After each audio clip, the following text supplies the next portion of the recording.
नमस्कार. श्री स्वामी समर्थ. जय जय स्वामी समर्थ.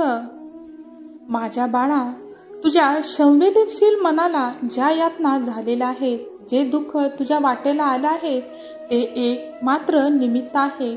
या संदेशामध्ये तुझे जीवन बदलण्याची अपार शक्ती आहे. जर तुझा देवावर विश्वास असेल तर तुझे मन तुला हा संदेश ऐकण्यासाठी प्रवृत्त करेल. चुकूनही या संदेशाकडे दुर्लक्ष करू नकोस. तुझ्यासाठी भाग्याचे दार या संदेशातून उघडत आहे. तू आज हा संदेश ऐकून घेतलास तर भाग्यवान ठरशील आणि स्वामी परिवारात तुझा एक पाऊल या संदेशामधून पडत आहे. त्यासाठी तू तुझी पाऊले मागे घेऊ नकोस आणि हा संदेश अर्ध्यामध्ये सोडू नकोस.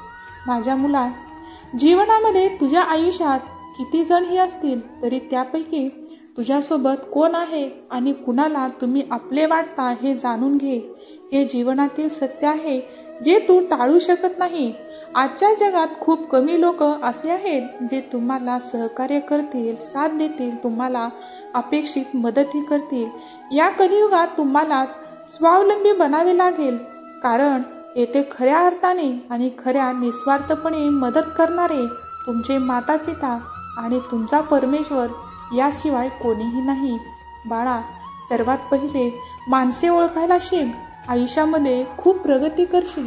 ज्यांना तू त्यांच्या बोलण्यावरून विश्वास ठेवतो, ज्यांना तू त्यांच्या स्वभावावरून खूप चांगला आहेस असं समजतोस, खरंच ते चांगले आहेत का आणि ते तुझ्या कल्याणाचा विचार करतात का हे जाणून घे.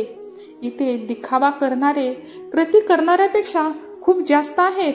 त्यातच तू ओळखण्यात चुकतोस. जेव्हा तुला धोका मिळतो तेव्हाच तुला समजतं की आपले कोण आणि परके कोण. या कलियुगामध्ये आजचे जग असे आहे जिथे ज्याच्याकडे असेल हिंमत त्याला दिली जाते किंमत. जे जीवनाचे कटू सत्य आहे ते ऐकल्यानंतर तुझा स्वतःवरचा विश्वासच तुम्हाला आयुष्यात खंबीर व्हायला तुम्हाला सहकार्य करणार आहे, जे तुझ्याच हिताचं ठरणार आहे. तुझ्या मनात इतरांविषयी जी काळजी आहे, आपुलकी आहे, जी माणुसकी आहे ती प्रत्येकाकडे असेलच ही अपेक्षा करू नका. तुम्ही जसे आहात तसाच समोरचा असेल असंही गृहीत धरू नका. कदाचित तुम्हाला होणारा मनस्ताप वाचेल. लोकांवर विश्वास ठेवता, त्यांना आपले मानता आणि तुम्हाला मनस्ताप होत राहतो, कारण या कलियुगात तुम्हाला स्वतःसाठी उभं राहायचं आहे. इथे कोणीही तुम्हाला काठीचा आधार देणार नाही.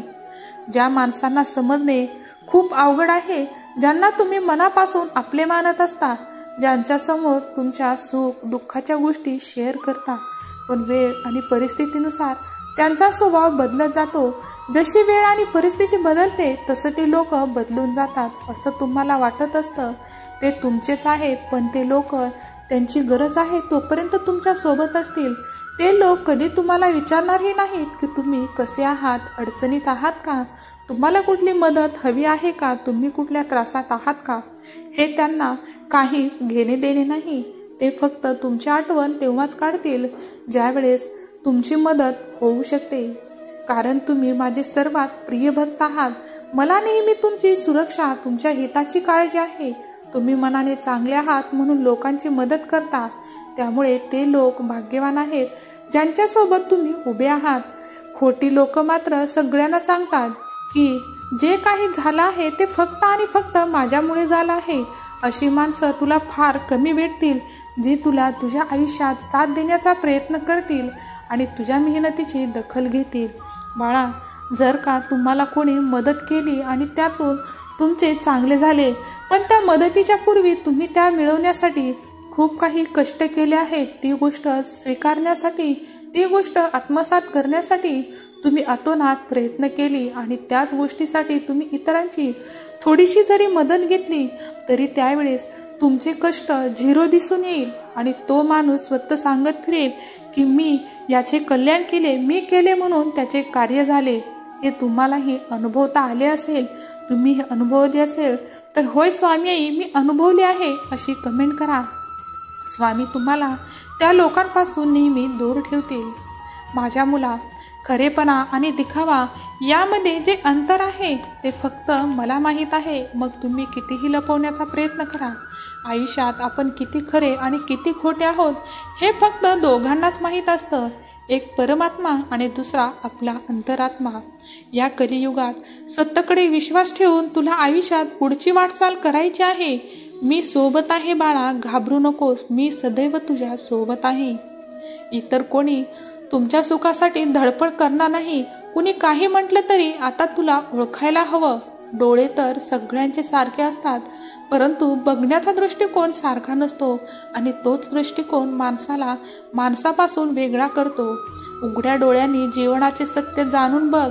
स्वप्नात असा अथवा सत्यात डोळे लवकर उघडलेले कधीही चांगले. मान्य आहे, चांगल्या गोष्टीसाठी वेळ हा लागतोच, पण तीच गोष्ट तुमच्या आयुष्यात तुम्हाला इतरांपेक्षा वेगळेही बनवते. त्यामुळे कुठल्याही गोष्टीची इतकीही प्रतीक्षा करू नका की ती गोष्ट तुमच्या आयुष्यातून निघून जाईल आणि ती गोष्ट मिळवण्यासाठी तुम्हाला शून्यातून सुरुवात करावी लागेल. बाळा, कष्ट केल्याशिवाय आणि कुठल्याही गोष्टीसाठी मेहनत केल्याशिवाय तुम्हाला कुठलीही गोष्ट मिळणार नाही. आणि जरीच ती गोष्ट तुम्हाला अगदी सहजपणे मिळाली तर त्या गोष्टीचं मोलही तुम्हाला तितकं राहणार नाही जितकं तुम्ही कष्टाने मिळवाल. कष्ट हीच तुमच्या यशाची पहिली पायरी आहे, हे विसरू नका. कष्टाने चालत राहा, जीवन नक्कीच सफल होईल. बाळा, तुझी चूक नसतानाही जर तुमच्यावर अन्याय होत असेल तर समजून घ्या की अन्याय करणाऱ्याचे चांगले दिवस काही वेळेपुरते मर्यादित आहेत. ते फार काळ टिकणार नाही. तुमची सहनशीलता हेच तुझं प्रभावी अस्त्र आहे, जे प्रत्येक अडचणीमध्ये तुम्हाला सहज मार्ग दाखवेल. कुणाकडून काही अपेक्षा नाही केली तरच तुम्हाला आयुष्यात कुणासमोर कुठलं स्पष्टीकरण द्यायची वेळही येणार नाही. हे सत्य आहे जे तुम्ही टाळू शकत नाही. कोणी सोबत असो किंवा नसो, शेवटी स्वतः एकटेच असतो. एकटे आलात आणि एकटे जाणार, मग मदत दुसऱ्याची काय घ्यायची? आज तुला आयुष्यातील असं एक कट्टू सत्य सांगणार आहे की जाणून घेणं तुझ्यासाठी महत्त्वाचं असेल. या कलियुगात तुम्ही स्वतःला जेवढं मजबूत कराल तेवढं तुम्ही लोकांसाठी त्यांच्या दृष्टीने चांगले आणि कदाचित हे वाईटही ठराल. कुणाला महत्त्व द्यायचं आणि कुणाकडे दुर्लक्ष करायचं हे ज्यांना समजलं त्यांना जगणे सोपे होऊन जातं. आयुष्य हे वनवे सारखं आहे. मागे वळून पाहू शकता पण मागे जाता येत नाही. म्हणून प्रत्येक क्षण आनंदात जगा. यशाकडे जाणारा मार्ग हा एकट्याने चालायचा असतो. त्यामुळे लोकांचा विचार करणे सोडून द्या. लोक तुमच्या आयुष्यात कधी दुःख येईल याचीच वाट पाहतात आणि सुख झाले तर त्यांच्या पोटात त्या क्षणाला दुखायला सुरुवात होते. मग त्यावर औषध द्यायचे असेल तर स्वतः औषध तुम्हीच बना. कुणीतरी येऊन बदल घडवतील याची वाट पाहण्यापेक्षा स्वतःच होणाऱ्या बदलांचा एक भाग बना ना. आत्ताच्या परिस्थितीत साथ देणाऱ्यापेक्षा पाय ओढून खाली आणणारे अधिक आहेत. म्हणून त्या लोकांना वेळीच ओळखा. विचार करून घेतलेला निर्णय नक्कीच आयुष्य बदलू शकतो. पण कोणत्याही चांगल्या जागेचा शोध घेण्यापेक्षा चांगले आहे की नाही तुम्ही त्या चांगल्या जागेला चांगले बनवा. जिथे तुम्ही जाता तिथे प्रत्येक ठिकाणी तुमचे अस्तित्व निर्माण करा. चांगली जागा तुमच्या हातात आहे, ती तुम्हाला बनवायची आहे. कोणी तुम्हाला येऊन ती जागा देणार नाही. त्यासाठी तुम्हीच प्रयत्न करा. स्वामी तुमच्या सोबत आहेत आणि तुम्हाला तो मार्ग नक्कीच दाखवतील. धन्यवाद. श्री स्वामी समर्थ. जय जय स्वामी समर्थ. तुम्ही हा व्हिडिओ शेवटपर्यंत पाहिल्याबद्दल तुमचे खूप खूप आभार.